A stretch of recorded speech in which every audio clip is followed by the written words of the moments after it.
Hello everyone, it's Full-Time Whistle with me, Norman, and Sean sat next to me. We've just arrived in a pub outside the train station, heading back to London after witnessing a Newcastle United performance away to Leicester. Where do we start with that? The Hayden sending off.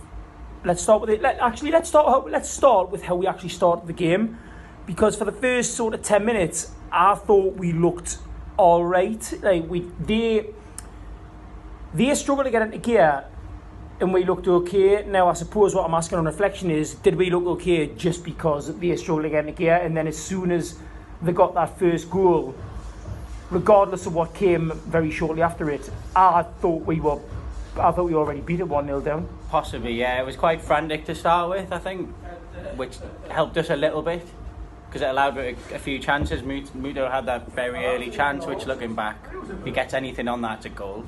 But after that, goes 1-0 down, and we really do struggle after that. And I think that we'll go to the sending off, but I think that masks a lot of our failings.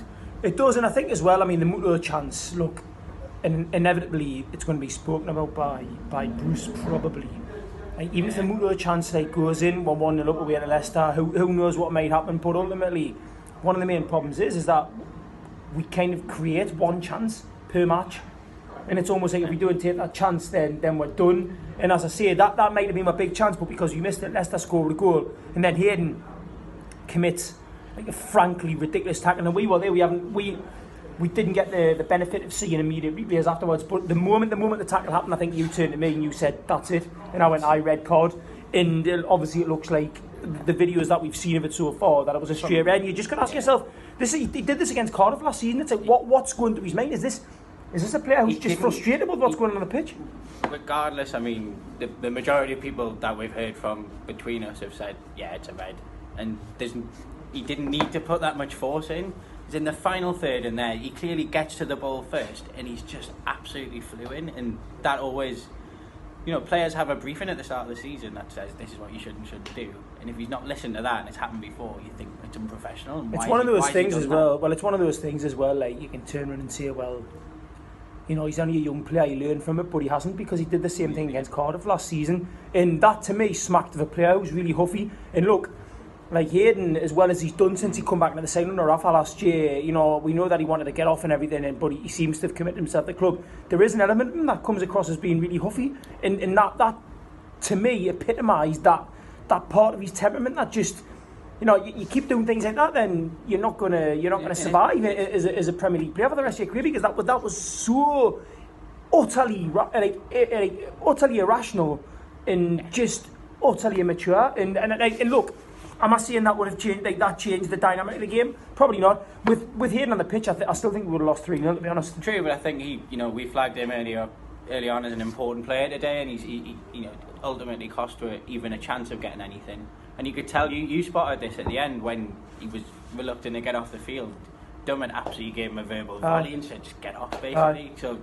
There wasn't any backing from the players there, I don't think. It didn't look. Well, that's another concern, isn't it? When a team starts to lose matches in the way that we're losing them at the moment, when the players know that obviously there's an issue with Bruce, in the sense that the fans have no confidence in him at all. When they start to lose confidence in him, there's going to be like fractures within the squad as well. They're going to start getting wound up with each other and snapping each other. And Dummett had a terrible game today, but then again, you can't blame Paul Dummett for the fact that we've gone away and got tanked at Leicester, because we were just battered by a way better side. It's not performance to dig players out or anything like that. No. It's poor, and obviously once you go down to 10 men, what you'd quite like to have seen if it really took up, maybe even go back to 5. Yeah. But we didn't do that. We continued to be open, and it just seemed like he stood there and didn't do anything.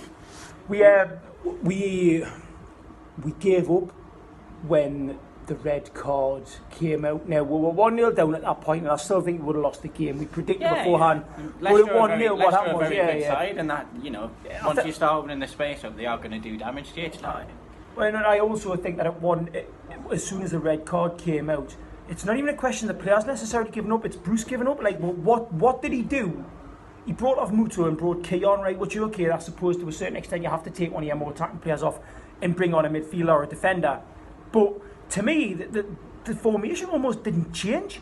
We just had And one less player up top, And as we're opposed to backed up. pulling somebody extra in midfield. Instead of those three, we had just cracked on, played as we did. That's exactly what happened. If you think that you're going to get away with that, well, no, and you don't.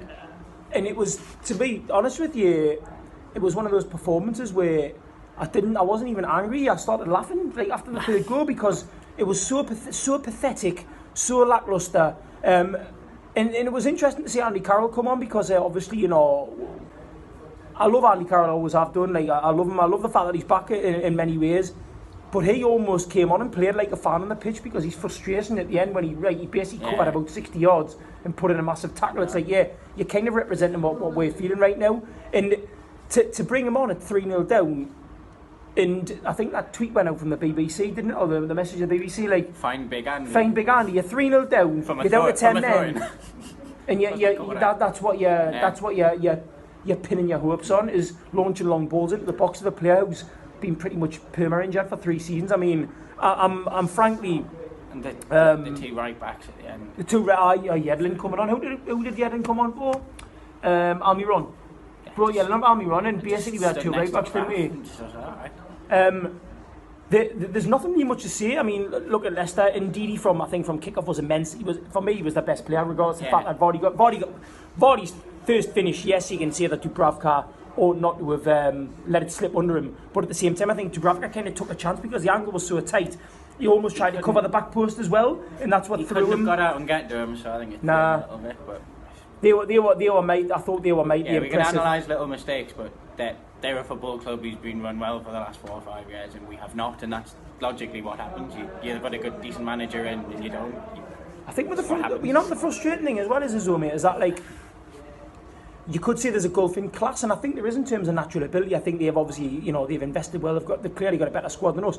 But under Rafa, that team, that squad of players, you know, more or less beat Leicester. Well, it beat Leicester we did. 2 consecutive seasons. We would have given them a game, and what we've done today is we haven't given them a game at all. And regardless of the fact that they're naturally better than us, we didn't give them a game. It was embarrassing, and there was nothing there. There wasn't one single positive to take of the day. No, but you need identity and organisation to compete with these teams, because if you're not going to run your club properly and invest in better players, you at least need something else. And if you don't have that other thing, things like Bruce was stood on the sideline for the whole match, basically in one spot, and nothing happened.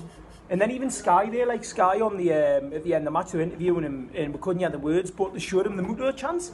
And it's like, the narrative is, oh well, Steve, you're a bit unlucky, you had the red card, and Muto had that good chance, you know, that would have changed everything. And then Bruce can go, well, yeah, that might have changed everything. It's like, no, we were utterly atrocious today, and that is an inexcusable performance, regardless of the Muto chance, regardless of the red card. That was inexcusable.